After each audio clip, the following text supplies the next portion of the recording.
Thank you, Chad, for those kind words and for the even kinder work that you and the Human Rights Campaign Foundation do every day on behalf of the lesbian, gay, bisexual, and transgender young people here and across America. It is such an honor to be here at the inaugural Time to Thrive conference, but it's a little weird too.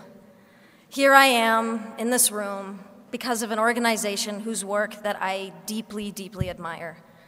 And I'm surrounded by people who make it their life's work to make other people's lives better, profoundly better.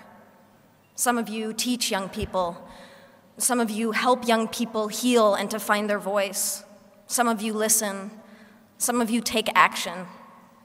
Some of you are young people yourselves, in which case it's even weirder for a person like me to be speaking to you. It's weird because here I am, an actress representing, at least in some sense, an industry that places crushing standards on all of us. And not just young people, everyone. Standards of beauty, of a good life, of success. Standards that I hate to admit have affected me. You have ideas planted in your head, thoughts you never had before, that tell you how you have to act, how you have to dress, and who you have to be. And I have been trying to push back, to be authentic, and to follow my heart, but it can be hard. But that's why I'm here, in this room. All of you, all of us, can do so much more together than any one person can do alone. And I hope that that thought bolsters you as much as it does me. I hope that the workshops you go to over the next few days give you strength, because I can only imagine that there are days when you've worked longer hours than your boss realizes or cares about just to help a kid who you know can make it. Days where you feel completely alone, undermined, or hopeless.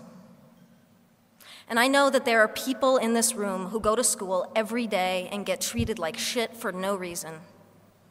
Or you go home and you feel like you can't tell your parents the whole truth about yourself. And beyond putting yourself in one box or another, you worry about the future, about college, or work, or even your physical safety.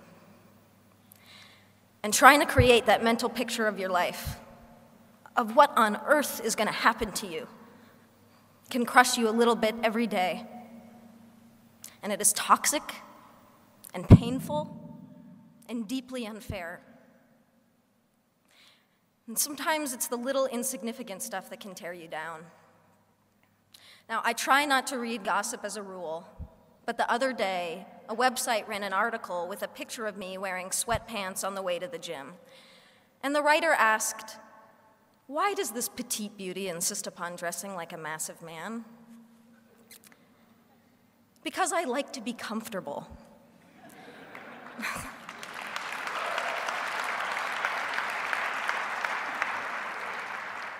There are pervasive stereotypes about masculinity and femininity that define how we're all supposed to act, dress, and speak, and they serve no one. Anyone who defies these so-called norms becomes worthy of comment and scrutiny, and the LGBT community knows this all too well. Yet there is courage all around us. The football hero, Michael Sam, the actress, Laverne Cox, the musicians, Tegan and Sarah Quinn, the family that supports their daughter or son who has come out. And there is courage in this room, all of you. And I'm inspired to be in this room because every single one of you is here for the same reason. You're here because you've adopted as a core motivation the simple fact that this world would be a whole lot better if we just made an effort to be less horrible to one another.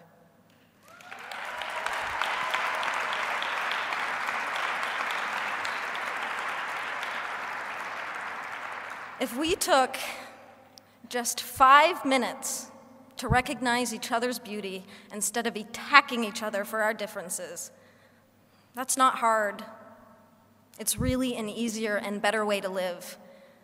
And ultimately, it saves lives. Then again, it can be the hardest thing. Because loving other people starts with loving ourselves and accepting ourselves. And I know many of you have struggled with this. And I draw upon your strength and your support in ways that you will never know. And I am here today because I am gay. And because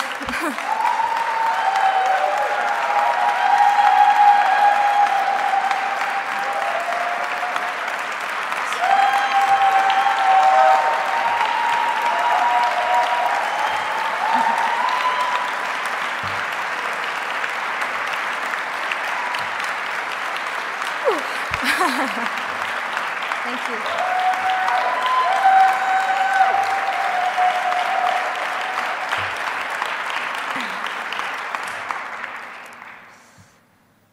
And because maybe I can make a difference to help others have an easier and more hopeful time. Regardless, for me, I feel a personal obligation and a social responsibility. I also do it selfishly because I'm tired of hiding and I'm tired of lying by omission.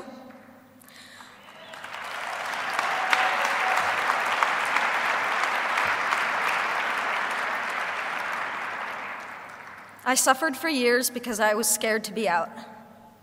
My spirit suffered, my mental health suffered, and my relationship suffered.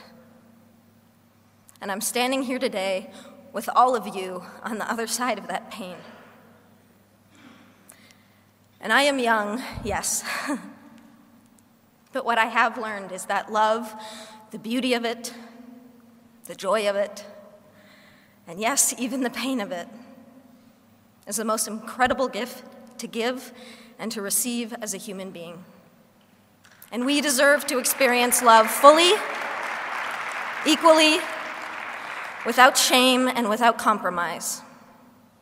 There are too many kids out there suffering from bullying, rejection, or simply being mistreated because of who they are.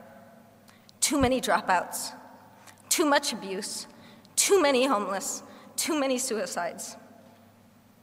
You can change that, and you are changing it.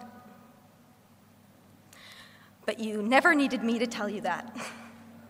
And that's why this was a little bit weird.